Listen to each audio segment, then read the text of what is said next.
Arestado ang isang lalaki matapos tangkaing saksakin ang isang biktima sa tapat ng isang establishmento sa kahabaan ng Divisoria sa Cagayan de Oro City.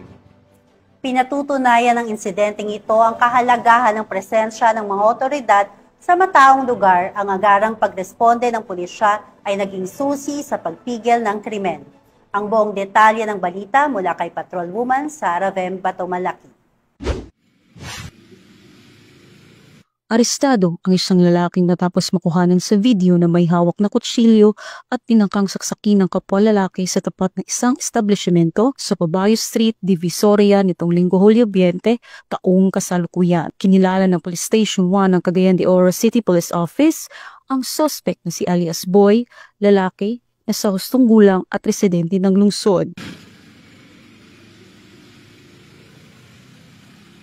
Sa inisyal na investigasyon ng mga operatiba, lumalabas na ang suspect at biktima ay magkapatid.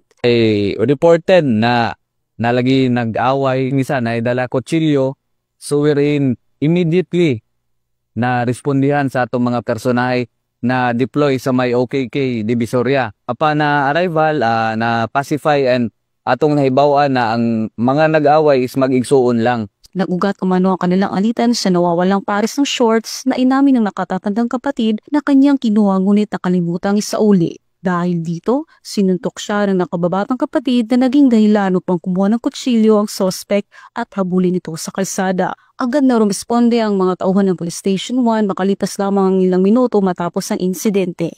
Alinsunod sa direktiba ni Chief PNP na dapat maagapan ng anumang krimen sa loob ng 3 hanggang 5 minuto. And right after na labtan nito na pacify gidala sa station nato para for further questioning sa ila unsay nahitabo. So pag-abot sa station, mula gito magigsuon na sila na damay na wala pagkasinabtanay. Ang magigsuon dayon wala man poy kwan. Nay kutsilyo however walay kwan, walay nasamdan.